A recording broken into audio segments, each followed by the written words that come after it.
ये पायल मुझे बहुत पसंद आया माँ। मैं जब भी आती हूँ तो हमेशा मेरे लिए कुछ ना कुछ बना देती है। अच्छा लगा मुझे। सुनिए ना, मुझे कुछ पैसे दे दीजिए, ननद जी जा रही है उनकी विदाई के लिए। पैसों की कितनी तंगी चल रही है, एक बार नहीं दोगे तो क्या हो जाएगा, हर बार तो देती हो ना। ऐसे अच्छा नहीं लगता है ना, उनके हाथ पर कुछ नहीं रखूंगी तो जितना हो सके उतना ही दे दीजिए। तुम भी ना बिना लिए मानोगी ही नहीं। ये लो। 500 रुपए तो बच्ची के हाथ पे रखना पड़ेगा। दीदी को कुछ नहीं दूंगी तो उन्हें बुरा लगेगा। एक काम करती हूँ, अपनी वो नई वाली साड़ी दीदी को उठाकर दे देती हूँ, वो खुश हो जाएंगी। तेरे ही लिए नहीं, इस बार तेरे पूरे परिवार के लिए गहना लेके आई हूँ। क्या बनवाई दिखा। ये ले, ये देख, इस बार तेरी सास के लिए अंगूठी लेके आई हूँ, खुश हो जाएगी बुढ़िया। और ये देख, तेरी ननद के लिए अंगूठी, और ये दामाद जी के लिए अंगूठी है, दे देना। और ये देख, तेरी देवरान जेठान के लिए साड़ी लेके आई हूँ, खुश हो जाएंगे इस बार पूरे परिवार, और तेरी सास भी खुश रहेगी। तू ये सब क्यों करती है माँ, क्यों इतना देती रहती है। इतने महंगे महंगे आते हैं और तू है सब उठा के मेरे ससुराल वालों को दे देती है। बेटी के ससुराल वालों को जितना खुश रखते हैं उतना ही बेटी अपने ससुराल में खुश रहती है। मेरी सास को इन सबसे कोई फर्क नहीं पड़ता माँ। कहती है कि मेरे बेटे को मैंने इतना सक्षम बनाया है कि किसी के सामान की जरूरत नहीं है, मुझे भर भर के देती रहती हूँ, इसलिए बोलती है कि देने की जरूरत नहीं है। जिस दिन देना बंद कर दिया ना, उस दिन 4 बात तुझे सुनाने लग जाएगी। मेरी सास तुझसे मांगती थोड़ी ना है, तू खुद ही इतना सब भर भर के दे देती है, तो वो क्या करे। अच्छा, बड़ा साइड ले रही है अपनी सास की, माँ से ज्यादा प्यारी हो गई है क्या। अच्छा ठीक है, मैं इनको बता देती हूँ कि हम लोग रेडी हो गए, आ जाए लेने। हाँ बता दे।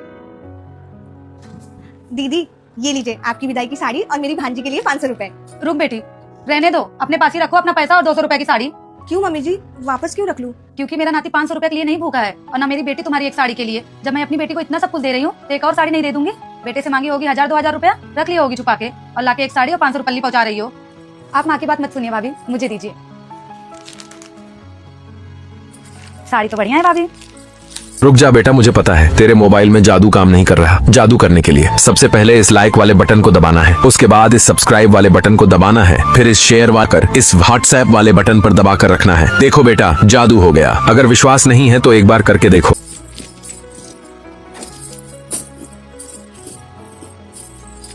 ये लीजिए भाभी, मेरे भतीजे के लिए। बेटियों से लेने का अधिकार नहीं होता है, मत लेना बहू। नहीं ले रही हूँ माँ जी, आप परेशान मत होइए। मना क्यों कर रही हैं भाभी, आप क्या चाहती हैं कि जब तक माँ रहे तब तक ही हम दोनों का रिश्ता रहे। नहीं दीदी, मैं तो कभी ऐसा सोचती भी नहीं हूँ। और मैं आपको नहीं दे रही हूँ, अपने भतीजे को दे रही हूँ। स्कूल गया नहीं तो उसे ही दे देती।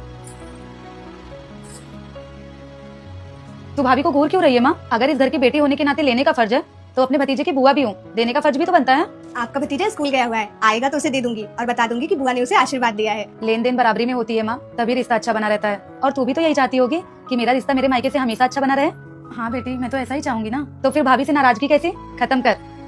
अच्छा ये सब पैकिंग कर दे, वो आते ही होंगे। मैं तब तक बाकी देख लेती हूँ, कुछ छूटा तो नहीं है। ठीक है माँ जी।